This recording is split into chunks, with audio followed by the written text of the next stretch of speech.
아침 저녁은 분명히 가을인데 낮은 한여름이네요. 굉장히 더위가 아직도 안 가셔서 낮에 일하시려고 하신 분들은 굉장히 힘드실 것 같아요. 하나님께서 저와 여러분의 건강을 끝까지 책임져 주시고 이제 가을에 또 행복할 수 있기를 주님의 이름으로 축복합니다. 주중에 손님이 오셨어요. 벌써 한 13년 정도 된 것 같은데 제가 여주교회에 있기도 전에 있던 교회에서 계셨던 분이셔요. 근데 그 교회 성도는 아니에요. 근데 그분이 그냥 근처에 사시기 때문에 새벽에 또 금요일에 이렇게 와서 예배를 드리셨던 분이신데 저는 그분하고 대화를 섞어본 적이 없어요. 근데 제가 사임하고 나니까 전화로 나중에 어디 가셨냐고 그렇게 전화를 받았었는데요. 주중에 그분이 오셨습니다. 그래서 그분에게는 아주 좋은 추억이 있었던 것 같아요. 그러니까는 그날 고민한 게 있으면 그 새벽에 말씀에 녹아지고 또 그날 문제가 있으면 이상하게 금요기도에 오면 그 메시지가 선포되고 그래서 그분에게 그런 은혜가 참 있었습니다. 그래서 그분이 오셔서 그분하고 굉장히 오랫동안 얘기를 나누게 됐는데 저에게도 굉장한 힐링이 되고 또 그분들에게도 정말 좋은 그런 어떤 간증거리가 됐었어요. 참 저는 감사하게 생각했습니다. 설교자로서의 제일 큰 보람은 제가 어떤 말씀을 준비하고 선포해도 여러분들 마음속에 각자에게 주신 하나님의 은혜가 있기를 바랍니다. 오늘도 하나님께서 그렇게 역사하실 줄 믿습니다. 제가 어떤 말씀을 선포하든지 누군가에게는 꼭 필요한 그런 응답이요 또 결단이 되고 또 회개가 되고 깨달음이 될 수 있다고 한다면 그게 바로 하나님이 원하시는 뜻이 아닌가 싶습니다. 우리가 잘 알고 또 자주 사용하는 속담에 뭐로 가도 서울만 가면 된다라는 말이 있습니다. 방법이야 어찌됐든 간에 직선으로 가건 전철로 가건 KTX를 타건 어찌됐건 목적지만 도착하면 되니 무슨 상관인가 라는 것이죠. 이 속담은 두 가지 면에서 생각해 볼 수 있습니다. 하나는 말 그대로 목적을 이루기 위해서는 다양한 방법을 시도해 볼 수 있다. 어떤 방법을 선택하든지 네 목적을 위해서 최선을 다해라 라고 하는 긍정적인 면이 있습니다. 다른 하나는 목적을 이루기 위해서라면 무슨 짓이라도 해도 된다. 뭐든지 해도 된다 하고 무슨 짓이라고 해도 된다. 말이 비슷하긴 하지만 긍정적인 면과 부정적인 면의 차이는 굉장히 큽니다. 요즘 가끔 뉴스에서 나오는 크고 작은 사건, 사고 이런 소식들을 접해보면 뭐로 가도 서울만 가면 된다라고 하는 속담이 부정적으로 이용되고 있는 일들이 얼마나 많은지 우리가 알 수 있습니다. 기업이 이익을 낼 수만 있다면 소비자의 건강을 해칠지 뻔히 알면서도 편법과 불법을 사용을 합니다. 음식 가지고 소위 장난을 치기도 하죠. 선거에서 당선만 될 수 있다면 불법으로 선거 자금을 풀고 또 허위 공약을 남발하고 있지도 않은 그런 유언비어를 살포하고 나중에 결과적으로 내가 당선만 되면 된다라고 생각을 하게 되죠. 보험금을 받으려고 여러 가지 사고를 내기도 하고 심지어 가족에게까지 해를 가하면서까지 이 보험금을 타내려고 하는 사람도 있습니다. 몇 해 전에 학생들에게 설문조사를 했었는데 만약에 10억을 벌 수 있다고 한다면 3년 동안 감옥에 가는 것에 대해서 어떻게 생각하느냐. 안타깝게도 많은 숫자가 그럴 수 있다라고 이야기했어요. 왜냐하면 3년 일을 해도 10억을 못 벌거든요. 그러니까 차라리 3년 들어가더라도 그래도 10억이 내 재산이라고 한다면 충분히 그럴 수 있다라는 그런 놀라운 결과가 나왔습니다. 결과만 좋으면 정답이 되어가는 그런 세상에 굉장히 안타까운 마음이 듭니다. 좋은 결과 때문에 도덕적으로 어떤 그런 부정적인 그런 불감증이 굉장히 많죠. 그래서 결국은 이익은 생겼으니까 이익이 있으니 그보다 더 좋은 명분이 과연 어디에 있겠습니까? 우리의 신앙을 한번 돌아봅시다. 때로는 우리의 신앙도 내가 바라는 것이 이루어지기만 한다면 내가 도대체 어떻게 신앙생활을 하고 있는지 내 모습 그리고 그 과정 같은 것 사실 어떻게 보면 별로 생각하고 싶지 않을 수도 있습니다. 너무 신중하게 생각하면 뭔가 나에게 손해가 될 것 같다. 근데 내가 바라는 것이 이루어지려면 내가 조금 이 정도는 조금 안 해도 덜 해도 조금 물러서도 그동안 하던 것보다 조금 안 해도 괜찮을 것 같다 라고 생각하게 된다면 얼마든지 그 명분 때문에 신앙도 후퇴할 수가 있겠죠. 오늘 본문에서는 한 사람 또는 몇몇 소수가 아니라 이스라엘 온 전체의 의견을 모아서 하나의 기도 제목을 가지고 하나님 앞에 나온 사람들이 나옵니다. 그 기도 제목이 뭐냐면, 하나님 우리에게 왕을 주시옵소서. 당시 이스라엘 백성들은 사사시대 말미였기 때문에 왕이 없었고요. 그래서 각 지파의 리더들이 의견을 모아서 함께 모여 사무엘에게 왔습니다. 사무엘은 당시에 마지막 사사이자 제사장 그리고 선지자의 역할을 감당하고 있었습니다. 사무엘을 찾아와서 요청한다는 것은 곧 하나님께 기도하는 것과 똑같습니다. 이 당시에 그들은 그랬어요. 모세에 찾아와 모세에게 이야기를 하면 모세가 하나님께 기도해 주죠. 물론 개개인도 기도하지만, 그러나 이스라엘 백성들은 모세를 대언자로 삼아서 모세를 통해 하나님의 뜻을 물었었습니다. 그래서 사무엘도 그들의 기도를 듣습니다. 왕을 달라, 왕을 우리에게도 주세요. 이때 사무엘의 반응은 뭐였냐면, 사무엘이 그것을 기뻐하지 아니하여 여호와께 기도하네. 왕을 달라는 이 요청이 기쁘지 않았다라고 표현했는데요. 다른 한글 번역을 보면 마음이 상하여, 마음이 언짢아, 이렇게 표현했습니다. 훨씬 더 와닿죠. 기뻐하지 아니하여보다 그 말을 듣고 마음이 상해버렸어요. 그 말을 듣고 마음이 너무너무 언짢았어요. 어떻게 저런 요청을 할 수가 있을까? 사무엘은 일단 하나님께 기도합니다. 요청이 왔으니까 하나님께 여쭙습니다. 그랬더니 하나님의 반응은, 백성이 내게 한 말을 다 들으라. 이는 그들이 너를 버림이 아니고 나를 버린 거다.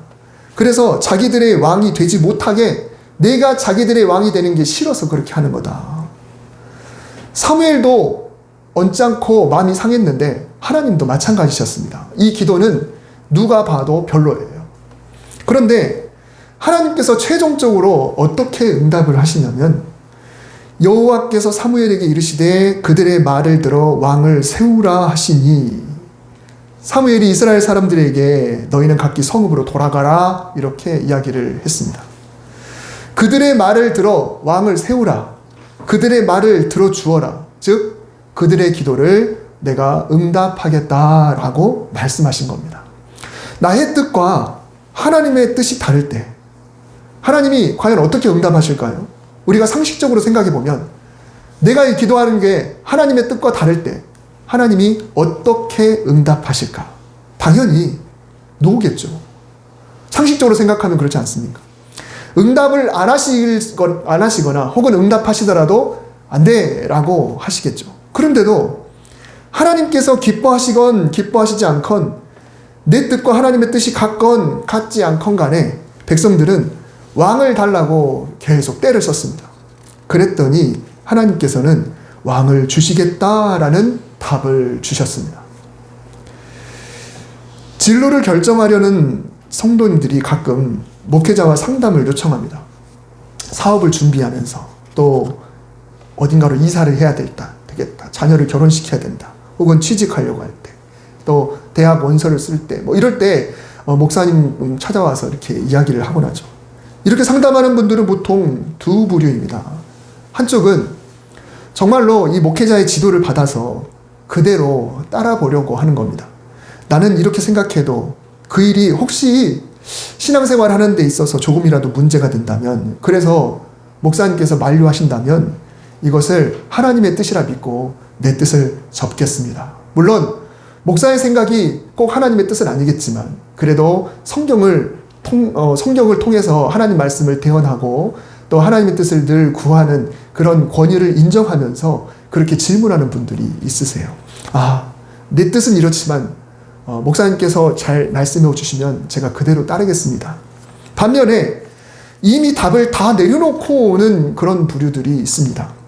그대로 하면 분명히 주일 성수가 평소보다는 좀 덜할 것 같기도 하고, 봉사하던 것도 좀 내려놔야 될 것 같기도 하고, 때로는 직분도 포기해야 될 것 같기도 하고, 심지어는 교회도 어쩌면 옮겨야 될 수도 있는 그런 상황인데, 그래서 목사님과 면담을 할 때 사실은 허락 좀 받으려고 오면서 목사님 뜻은 어떠세요? 라고 물어보는 거죠. 이런 분들은 대부분 목회자가 그렇게 하지 않았으면 좋겠습니다 라고 해도 이미 본인이 내린 결정대로 하고 싶고 다만 허락의 통보를 좀 받고 싶어서 왔기 때문에 당신의 편을 들어주지 않고 당신을 이해하지 않은 목회자에 대해서 서운한 감정이 들고요. 심지어는 사이가 나빠지기도 하는 그런 일들을 종종 보게 됩니다.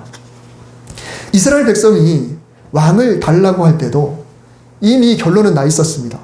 사무엘이 어떻게 대답을 하든, 즉 하나님께서 뭐라고 말씀을 하시든 왕을 얻어내고야 말겠다라고 하는 것이었습니다. 사무엘은 하나님 편에 서서 말씀을 했어요. 왕을 세우는 것은 결국 하나님을 등지는 것입니다. 그리고 하나님께서 사무엘에게 왕이 어떤 일을 할 것이다 라는 것을 말씀해 주셨고, 사무엘은 그것을 백성들에게 만약에 왕이 세워진다면 이 왕이 여러분에게 어떤 짓을 할 것인지 내가 조목조목 알려드릴게요 라고 하면서 설명을 하는 거예요.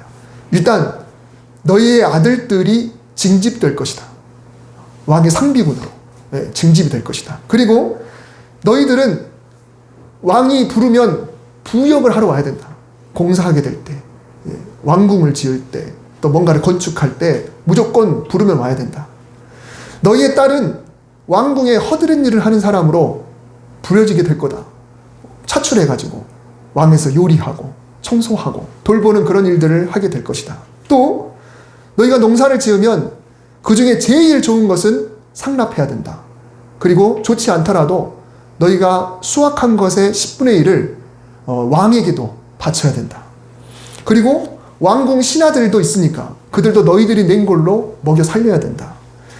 너희들이 가축을 키우면 그 가축이 공사할 때 부역에 동원돼야 되고, 그리고 너희의 그 양떼는 고기로 또 상납을 해야 된다.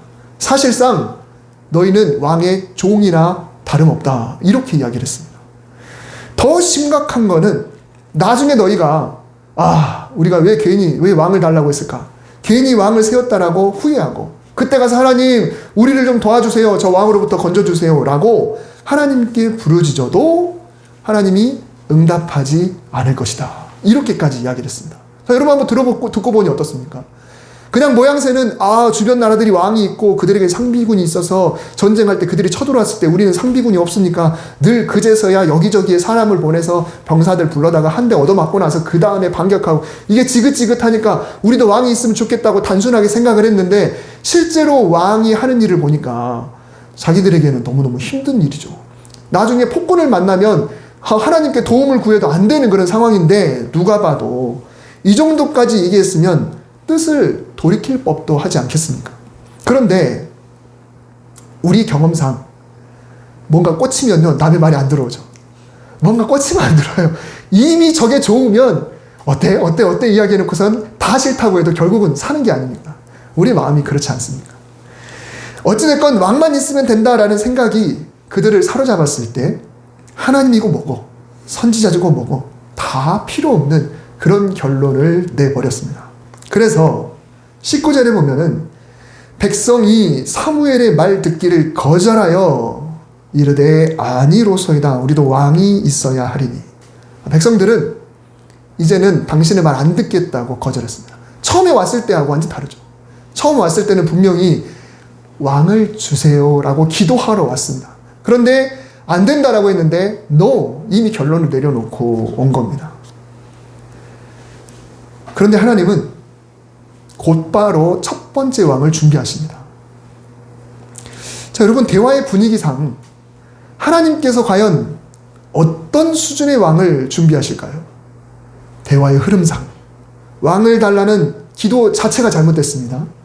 잘못된 기도라고 지적했습니다. 혹 원대로 되더라도 고생만 할 것이라고 경고했습니다. 그런데도 무조건 달라고 요구했습니다. 저라면 이렇게 할 것 같아요. 일단 외모가 제일 못생겨야 되고요. 그리고 보기도 싫을 정도의 그런 사람이어야 됩니다. 아주 흉측하게 생긴 사람. 능력이 없는 무능한 사람. 거기다가 폭군 같은 사람. 신앙도 없는 사람. 가정교육이 형편없는 사람. 이런 좋지 못한 것을 그 한 사람에게 다 담아서 전국에 그런 사람 없나 찾아서 사무엘이 그런 사람을 찾아다니다가 오케이 이 정도면 이 백성들이 후회할 것 같다. 이 정도면 백성들이 왕 달라는 것을 취소할 것 같다. 이런 사람을 저라면 그런 사람을 왕의 후보자로 세울 것 같습니다. 고생 좀 해봐야 된다. 그런데요. 오늘 본문 바로 다음 장인 9장에서 하나님이 선택한 사람이 우리가 알다시피 사울입니다. 여러분 우리는 사울의 중반부 이후만 보고 사울을 이야기하면 안 돼요. 처음에 사울이 어떤 사람이었는지를 일단 보셔야 돼요.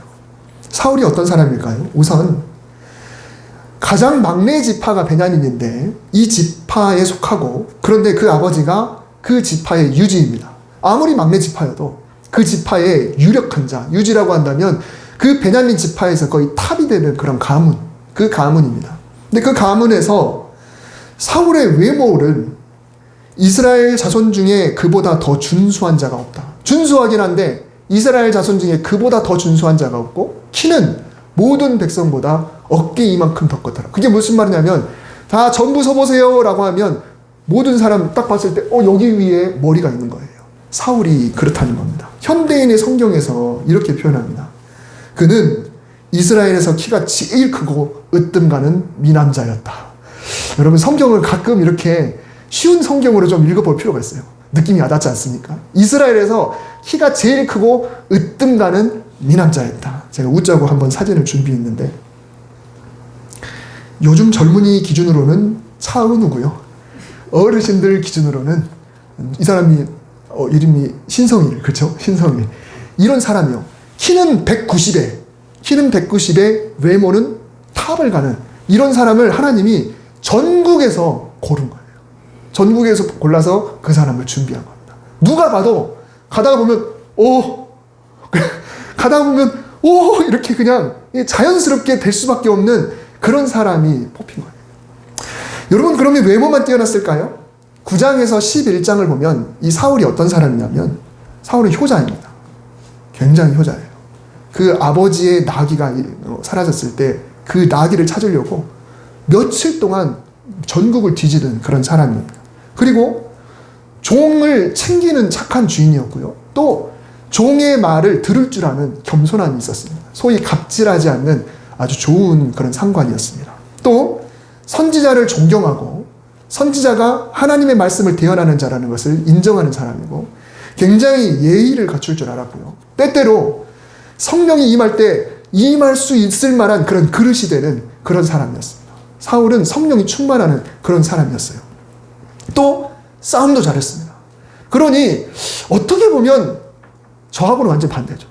그 말이 무슨 말이냐면 아까 제가 만약에 하나님이라면 안 좋은 거 다 때려놨을 것 같은데 이 사울이라는 사람은 좋은 것만 그냥 다 너무 불공평할 정도로 좋은 것이라고는 다 담겨있는 사람이 바로 이 사울입니다. 뭔가 말이 안 되지 않습니까? 하나님께서 기분이 좋으셔서 사람을 골라도 이렇게 완벽한 사람을 고르기가 어려울 텐데 그 반대로 마음이 상하셨는데 기분이 상하셨고 언짢으셨는데 그런데도 이렇게 완벽한 선택을 하셨다니 너무 신기하지 않습니까? 왜 그러셨을까요? 백성의 기도가 결론적으로 옳기 때문에 그렇습니까? 아니죠. 이유는 간단합니다. 하나님이 그래도 이스라엘 백성을 사랑하기 때문에 그렇습니다. 하나님께서는 당신의 자녀를 너무너무 사랑하기 때문에 아무리 미운 자식이라도 좋은 것 주고 싶은 마음이 부모 아니겠습니까? 그래서 우리 하나님께서는 백성들이 하는 그런 짓을 봐서는 정말 안 좋은 사람을 세우고 싶지만 어차피 어쩔 수 없이라도 세워줘야 한다고 한다면 그래도 이왕이면 좋은 것으로 좀 줘야겠다. 이렇게 생각하신 분이 바로 하나님이십니다. 자, 그러면 이렇게 좋은 왕을 얻게 됐으니까 이스라엘은 어떻게 될까요? 엊그제 새벽에 설교를 통해서 나누고 또 카톡으로도 함께 보내드렸던 그런 말씀을 한번 떠올려 보겠습니다. 시편 106편이죠. 시편 106편은 홍해 앞에서부터 가나안 땅에 정착하고 그리고 바벨론의 포로가 되기까지 이스라엘 백성들이 잘못한 것을 요약하듯이 한번 쭉 훑었어요.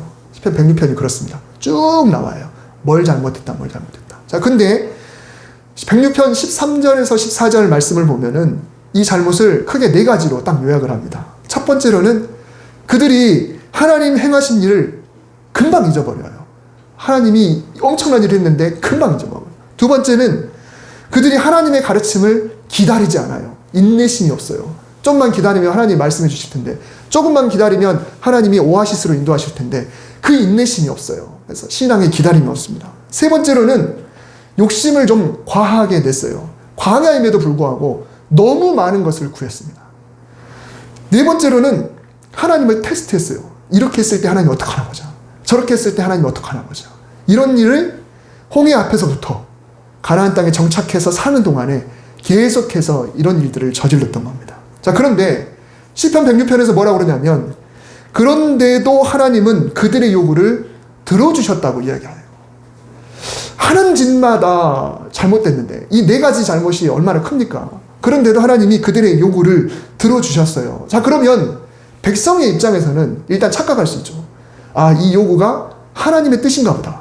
아, 우리가 바라는 것이 하나님이 원하신 것인가 보다. 이렇게 착각할 수도 있습니다. 또는 아, 우리가 하나님께 잘못했어도 하나님이 그래도 그럼 그렇지, 우리에게 늘 좋은 거 주네 하고 계속 이게 반복되고 습관이 되다 보니까 하나님을 이용해 먹으면서 아마 이렇게 살아갔겠죠. 그런데 제일 중요한 문제가 뭐였냐면, 그들이 요구한 것을 그들에게 주셨을지라도 그들의 영혼은 쇠약하게 하셨도다. 그들의 영혼은 쇠약하게 하셨도다.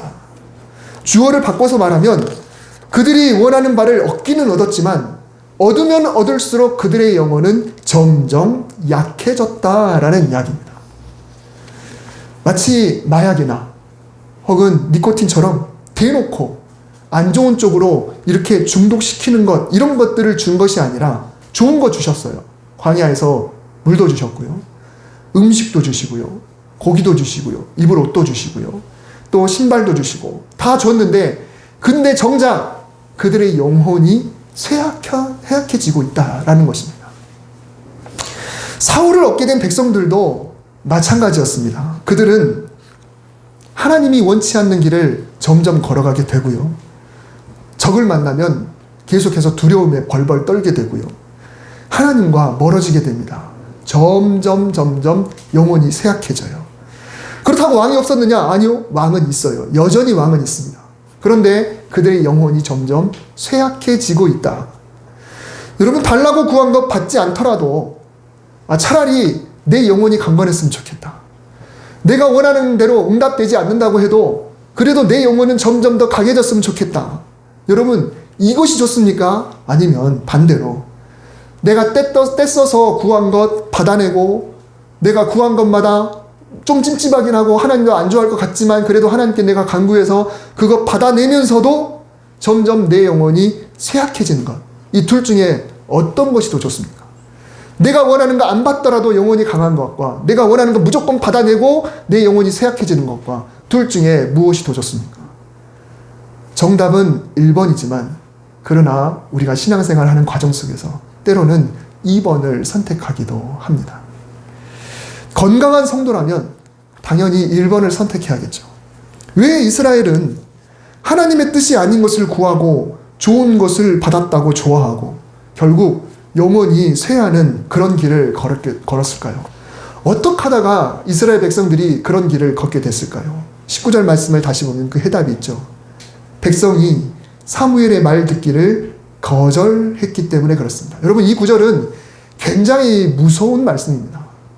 사무엘의 말 듣기를 거절했다. 자, 백성과 사무엘의 대화를 백성과 하나님의 대화라고 한번 생각해 보자면, 성도가 기도하러 왔습니다. 기도했습니다.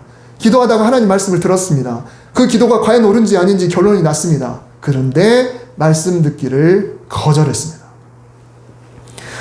하나님은 언제나 성경을 통해 우리에게 말씀하세요. 우리가 성경을 하나님 말씀입니다, 하나님 말씀입니다, 이렇게 그냥 막 이렇게 후렴구처럼 그냥 이야기하는데요, 말 그대로 이거는 하나님이 우리에게 말하시는 거예요.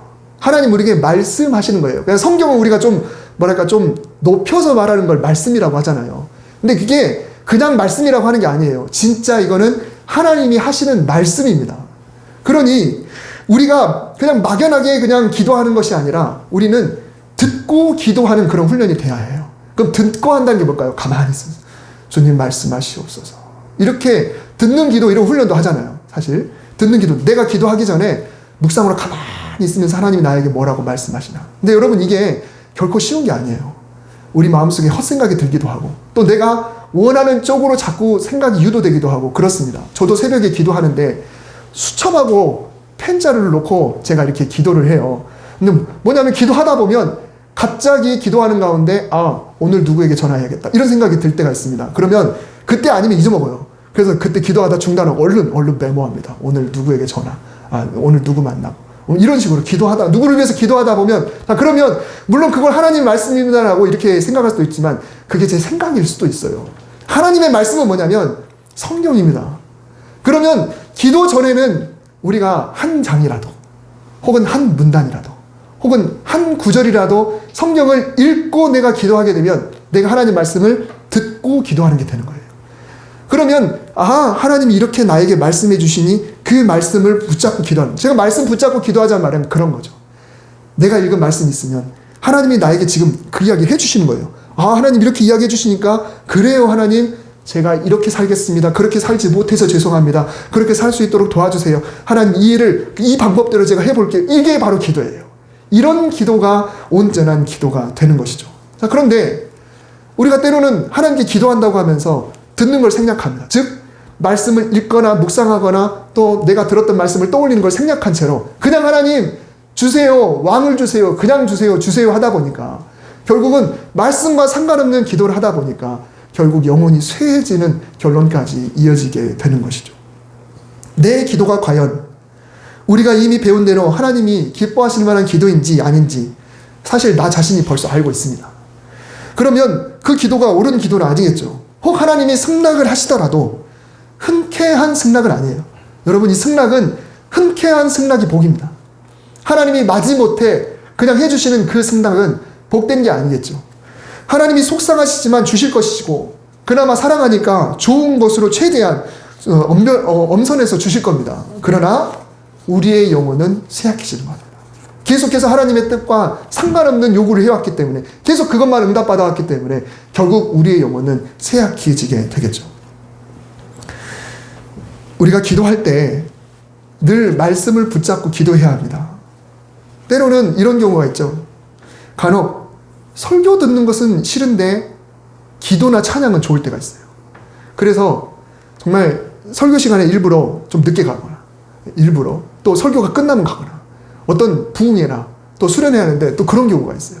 밖에서 시간 다 보내고 말씀 끝나면 이제 기도하러 들어가자.